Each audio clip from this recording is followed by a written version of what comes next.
dan salam sejahtera kepada Dr. Rohana binti Yahya. Pada hari ini, saya, Kushindu dan ahli kumpulan saya akan melakonkan suatu persembahan bagi tugasan 2 KKES 3083. Dalam tugasan ini, saya Lee Wilson dan ahli kumpulan saya kita akan bersama-sama untuk mengeluarkan beberapa isu yang berkaitan dengan pengambilan dada Dan bahan terlarang yang bersangkutan dengan faktor-faktor dari segi emosi, mental, fizikal dan sosial.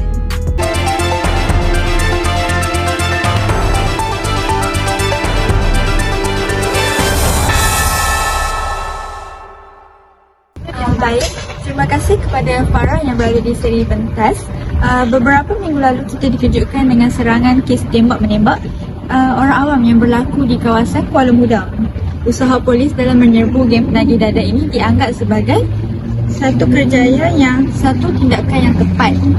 Hal ini kerana beberapa minggu yang lalu sebelum penyerbuan polis telah berlaku satu kes tembak ke atas orang awam. Jadi menurut saksi, seorang lelaki tiba-tiba mengacu sebuah pistol pada mangsa tanpa alasan yang munasabah hanya kerana pelawaannya ditolak. Lelaki itu juga telah disyaki oleh orang ramai bahawa dia merupakan seorang penagih dada. Jadi, kebetulan ada satu rakaman video yang sempat dirakam oleh orang awam yang kebetulan baru pulang daripada tempat kerja. Dan video ini juga telah tular di media sosial dalam tempoh 3 hari. Jadi, mari kita lihat video tu bersama-sama. Dia macam kacau lah. Kita rakam je lah. Cuba rakam. Gaduh weh. Pistol. Dia mati ke weh? Nak tolong ke? Weh.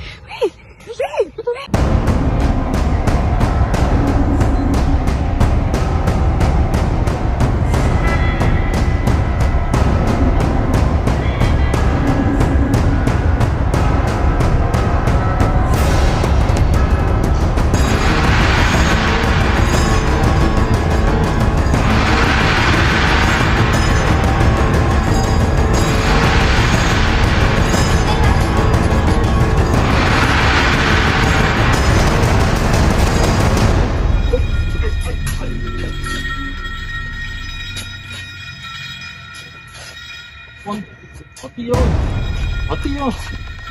Yang ni benar. Apa ni? Lari.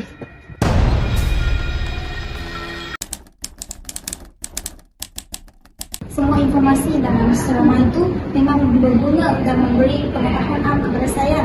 Saya juga dapat mengetahui banyak informasi seperti apa itu dada dan dada memiliki banyak jenis, banyak bentuk walaupun dia kelihatan macam sama tetapi cirinya berbeza. Betul juga. Selain daripada itu, penceramah yang ceramah kepada kita tentang pengambilan dadah dan bahan terlarang itu juga mengetengahkan sebuah kaedah ceramah yang menarik, dan saya rasa benda tu buatkan saya lebih fokus untuk mengetahui apa tu dadah. Lagipun sebelum ni setiap kali ceramah saya tidur je, tapi ni bersemangat dah pula. Saran pencemaran tu saya bersetuju dengan Amboi, rancaknya sembang. Tengah buat apa tu? Kami tengah bincang Tentang ceramah tadi. Ada orang tengah rakam video tentang rumusan yang mereka pergi ADK tadi. Oh, ya ke? Boleh saya tengok video tersebut? boleh je. Nak tengok ke? Nak lah. Jom. Jom.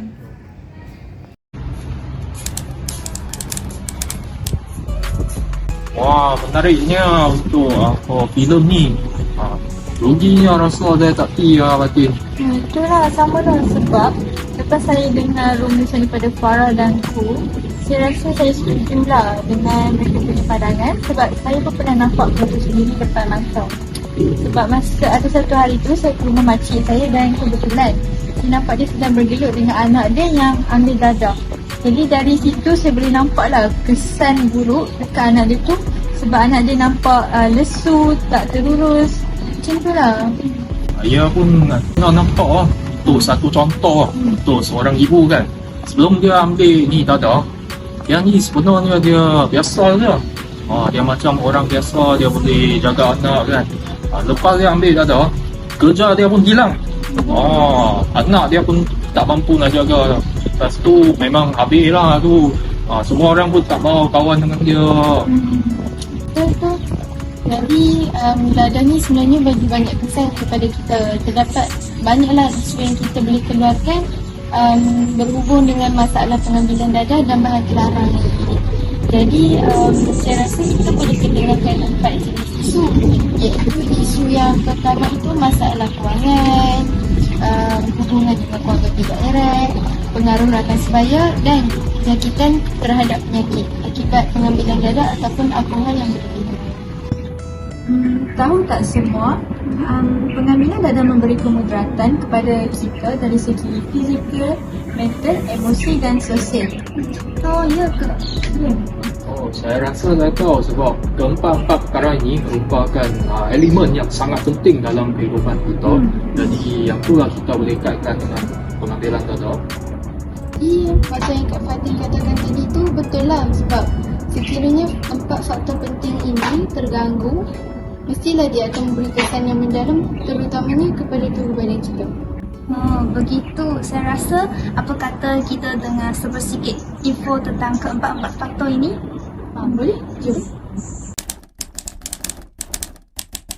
Faktor sosial adalah perbuatan atau peristiwa tertentu yang dilakukan oleh seseorang individu akan memberi kesan kepada sosial sama ada baik atau buruk yang bergantung pada situasi. Dia akan mempengaruhi sebahagian daripada kehidupan masyarakat juga. Kemudian dalam persembahan kita akan tekankan banyak penggunaan bahan terlarang tengah mempengaruhi dari banyak aspek kepada sosial termasuk kesihatan dan juga boleh dikaitkan dengan mental dan emosi. Mental pula merujuk pada perkara yang amat berkaitan dengan minda, termasuk pemikiran, perasaan dan keadaan untuk emosi seseorang individu. Dan gangguan mental ini yang merujuk pada keadaan kesihatan mental yang bermasalah atau terganggu. Contohnya termasuk kemurungan, kecemasan, dan gangguan makan. Gangguan mental boleh mempengaruhi pemikiran, emosi dan tingkah laku untuk seseorang.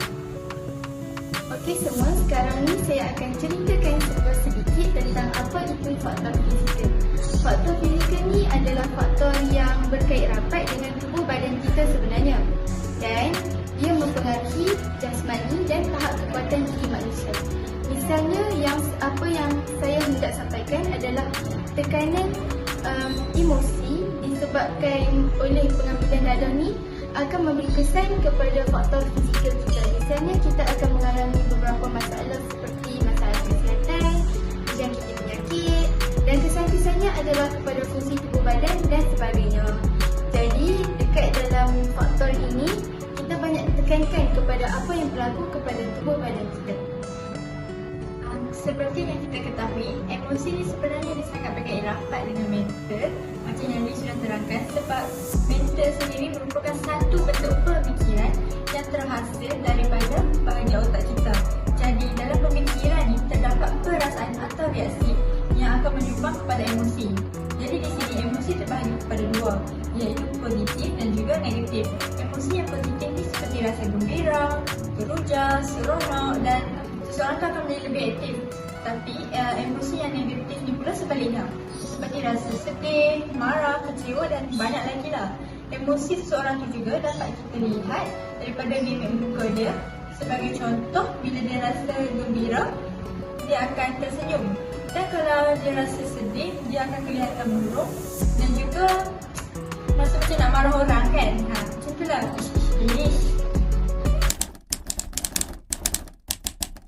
Pengambilan dadah yang berusaha dia boleh bawa kesan yang sangat buruk.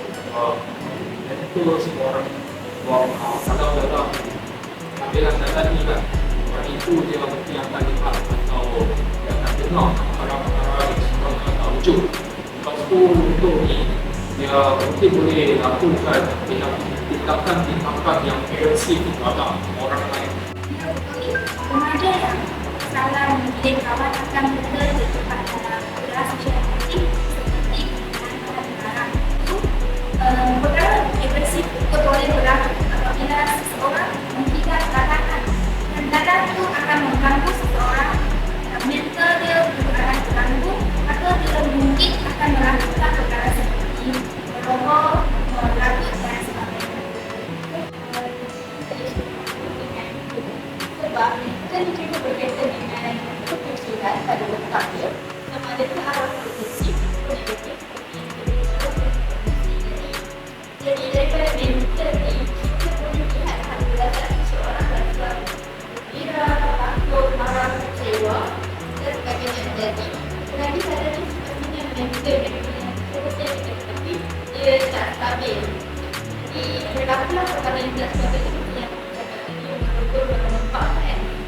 So maka mental ni juga kita mental dia juga dia mesti akan berkait rapat dengan penyakit-penyakit. Dan itu yang menyebabkan halusinasi isu yang akan menyebabkan kesalahan. Betul kata ni tadi, pada pendapat saya, masalah pengaruh atas kepala ni amat serius, terutamanya dalam kalangan kita lah para remaja. Sebab apa saya kata macam tu? Sebab saya sempat ingat dalam program Dr. Rohana beberapa tempoh yang lalu dan cerita lalu, Dr. Rohana ada cakap yang remaja sebenarnya emosi dia banyak terganggu dan emosinya agak kurang matang daripada golongan dewasa. Jadi mereka punya pemikiran ataupun pemilihan ada-kadanya tak matang lah dan sentiasa memilih perkara yang tidak betul. Contohnya, ramai remaja yang terlibat dengan masalah berjauh sosial seperti pengambilan dadah ataupun barang terlarang ni. Bukan itu saja, disebabkan benda ni yang berlaku, ramai remaja tersebut gian mengambil dadah secara berterusan sehingga memberi kesan kepada keluarga mereka sendiri. Dan disebabkan itulah wujudnya isu yang baru, iaitu isu berkaitan dengan sosial, dengan isu sosial seperti masalah kewangan, masalah rumah tangga dan sebagainya. Dengan isu dari segi emosi, sebab seperti yang sudah kita bincangkan pada isu dari segi mental dan juga segi penyakit kardiovaskular yang tidak sihat juga menyebabkan kemungkinan pada emosi. Aku dapat buat contoh dada ini yang merupakan dada jenis bipolar yang akan merangsang besar untuk seseorang. Jadi untuk sistem kardiovaskular ini, kalau orang itu dia tidak sihat dalam sistem kardiovaskular dia akan gerakkan motivasi dia dalam melakukan apa-apa aktiviti sahaja. Contohlah, pada dulu orang itu memang dia suka sukan. Dilepas dia ambil dada, dia tidak akan rasa nikmat atau suka lagi untuk sukan itu. Ini akan besar pada dia saraf pula untuk tetapi kan dia akan nampak tidak balas dalam sukan pula disebabkan oleh tidak balas orang itu yang sangat lambat, dia akan menyebabkan dia tidak boleh main bola dan hebat semacam dulu dia. Saya setuju sangat dengan ini sebab macam kita tahu emosi ni dia berkait rapat dengan mental. Mental dia pula pemikiran yang membawa kepada perasaan dan reaksi seseorang. Jadi bila emosi dia kurang, mental dia akan down. Macam yang dikatakan penurunan dan penurunan motivasi. Penurunan motivasi. Jadi secara tak langsung emosi positif dia akan berkurang. Jadi kita jangan peliklah kalau penagih dadah yang berhalusinasi ni, kita akan nampak diorang akan marah secara berlebihan dan sedih secara melampau. Jadi daripada tahap-tahap emosi ni juga, mereka akan menjadi kemurungan. Kemurungan ni kita boleh nampaklah sebab mental mereka dah tak stabil dan tahap yang paling teruk sehingga boleh menyebabkan mereka sanggup membunuh orang lain ataupun membunuh diri mereka sendiri. Ada sebab mereka dah tak tahan dengan mereka punya kehidupan sebab mereka kan dianggap sebagai masyarakat begitu. Kita juga boleh memfadil katakan ilmu tersebut. Saya ada buat satu catatan tentang sini. Catatan saya, masalah sosial misalnya terjadi akan menyebabkan berlakunya masalah keluarga terhadap terhadap seseorang individu. Mengapa saya kata macam tu? Sebab contohlah, sekiranya seorang penagih dadah tu dia memerlukan sejumlah wang untuk mengambil dadah. Jadi bila dia mengambil dadah, dia akan mengabaikan kehidupannya. Maksudnya kehidupannya menjadi tidak terurus seperti yang Fatin sentuh tadilah. Kenapa saya katakan begitu? Sebab sekiranya kita mengambil dadah ni akan membuatkan kita ketagih dengannya. Bila kita ketagih dengan dadah tersebut, kita perlulah membeli dadah tersebut. Jadi apabila kita kerap membeli dadah tersebut secara berterusan, kuranglah wang kita. Di samping dadah tu macam yang kita tahu, harganya bukanlah harga yang murah. Bahkan dalam satu berita yang saya tengok baru-baru ni, sekilogram dadah tu mencapai jumlah hampir 1.5 juta. Bayangkanlah sekiranya kita beli dadah itu hampir sehari-hari. Dan malahan lebih teruk lagi, kita membunuh diri. Apakah yang awak maksudkan dengan mengorbankan nyawa? Apa yang saya maksudkan dengan mengorbankan nyawa itu? Saya ada sentuh tadi. Sebenarnya, contohlah kalau kita menjadi penagih dadah, kita akan mempunyai keinginan yang kuat terhadap dadah tersebut. Tetapi bila berlakunya masalah kewangan yang saya katakan tadi, kita ni tak tahu macam mana kita nak dapatkan wang tersebut. Disebabkan tu, kita akan meminta dengan keluarga kita, akan mencuri, merokok dan sebagainya. Dan ada kalanya bila perkara tersebut terjadi, dia berkemungkinan tinggi akan mengorbankan nyawa seseorang individu. Contohnya lah, bila kita minta duit dekat family kita, bila seorang penagih dadah meminta duit kepada family-nya dan keluarganya tu tak bagi duit tersebut, kesannya dalam keadaan yang halusinasi ataupun berada di bawah pengaruh dadah, penagih dadah tersebut boleh membunuh ahli keluarga sendiri. Dan kamu semua tahu tak, penggunaan bahan terlarang seperti dadah dan alkohol secara berlebihan tak sahaja memberi kesan kepada kesihatan fizikal, mental atau emosi, malahan juga memberikan kerugian kepada sosial. Kerana perkara seperti ini akan memalukan keluarga penagih tersebut dan keluarga para penagih akan dipandang rendah oleh masyarakat. Jadi, ahli keluarga para penagih akan mengalami tekanan psikologi juga. Selain daripada itu juga, terlarang merupakan salah satu penyumbang kepada keruntuhan akhlak dalam masyarakat di Malaysia. Benar tak kamu dengar? Penagih akan terlibat dalam kes-kes jenayah seperti mencuri, merompak dan sebagainya. Paling terus sekali, ada juga yang sanggup membunuh ahli keluarga mereka untuk mendapat modal bagi memberi dadah. Jadi memang tidak dapat dinafikan bahawa penggunaan bahan terlarang akan membawa kesan-kesan buruk dan meningkatkan kes-kes jenayah dalam negara, maka akan wujud ketidakamanan sosial. Memanglah tu, pengambilan dadah yang banyak ikuti negara kita akan meningkatkan lagi masalah jenayah di Malaysia. Mengapa? Sebab apabila kita mengambil dadah ni, berlakunya risiko-risiko macam rumah ataupun sebagainya. Hal ini disebabkan mereka kiat terhadap pengambilan dadah tersebut. Selain daripada itu, masalah jenayah di Malaysia juga akan banyak disebabkan mereka ini kebiasaannya akan menunjukkan sebuah sikap ataupun tingkah laku yang agak agresif dan memberi ancaman kepada orang awam. Mengenai pandangan Farah dari segi masalah sosial dan suasana yang tidak terdapat di dalam komuniti. Sebab mereka yang sudah terlanjur dalam kes dadah ni pasti akan terasing dari masyarakat dan segelintir daripada mereka telah diabaikan oleh keluarga sebab ada setengah keluarga tidak mahu mengambil tanggungjawab terhadap anak mereka yang sudah terlibat dalam kegiatan penggunaan terlarang ini. Jadi pesan utama dalam sosial ini adalah diri sendiri, iaitu diri si pengguna yang telah mengambil dana ini.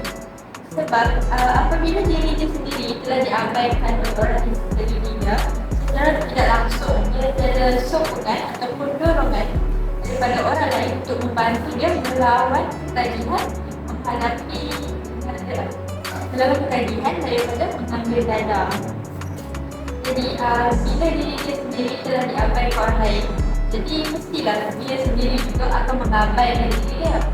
Jadi isu sosial ini juga berkait rapat dengan fizikal, mental dan juga emosi. Sekarang pada pandangan saya pula, untuk pengambilan data ini berikan kesan yang sangat buruk pada aspek sosial untuk seseorang. Bahawa orang itu kalau dia akan kalau dia ambil data, dia akan menyebabkan ketegangan hubungan kekeluargaan antara dia dan keluarga dia. Dan ini akan menyebabkan keluarga dia tidak lagi mempercayai kepada dia. Kalau dia beli data kan, dia pakai dia yang banyak-banyak, so dia tak cukup lah. Dia nak pergi cari mana? Mesti dia ambil juga. Tapi kalau keluarga, adik keluarga dia tidak bagi pula, dia curi dia ataupun rompak ke kemudian jatuh ke kemudian. Ini sangat tak baik lah. Ini akan menyebabkan adik keluarga dia tidak mahu untuk bersama dengan dia. Mesti awak pelik kan mengapa pengambilan bahan terlarang ini disikat oleh setengah negara, terutamanya kepada negara kita. Pada mulanya, apa yang ingin saya katakan, negara kita merupakan negara majoriti penduduk yang beragama Islam. Jadi, pengambilan bahan terlarang seperti alkohol ini agak dikekang di negara kita. Akan tetapi, di negara barat, pengambilan alkohol ini adalah budaya mereka. Malahan, apabila mereka mengadakan majlis-majlis yang besar, alkohol ini menjadi salah satu simbol ataupun perkara yang penting dalam sebuah majlis itu, sama ada majlis perkahwinan, bisnes dan sebagainya. Tapi, walaupun begitu, perkara tersebut menjadi sebuah budaya, kita sebagai masyarakat yang bertanggungjawab ataupun cakna akan kesan-kesan pengambilan bahan terlarang tersebut seperti alkohol ataupun gam ini, kita mestilah mengekangnya daripada terus berleluasa dan menjadi budaya dalam masyarakat kita. Kerana selain daripada memudaratkan diri sendiri, dia juga memberikan kesan kepada orang lain. Contohnya dapat diberi apabila seseorang individu membawa kereta dalam keadaan yang mabuk, dia mungkin akan melanggar orang. Bahkan lebih teruk lagi, individu tersebut akan meninggal ataupun berlakunya masalah jenayah daripada situasi ini. Jadi daripada perbincangan kami sebentar tadi, saya ingin menyimpulkan bahawa terdapat banyak contoh yang menggambarkan bagaimana pengambilan dadah boleh membawa kesan yang tidak baik kepada seseorang. Masalah ini sahaja bukan melibatkan orang yang terlibat dalam pengambilan dadah ini, tetapi juga masyarakat keseluruhan keluarganya juga akan terjejas oleh kesan negatif dadah tersebut.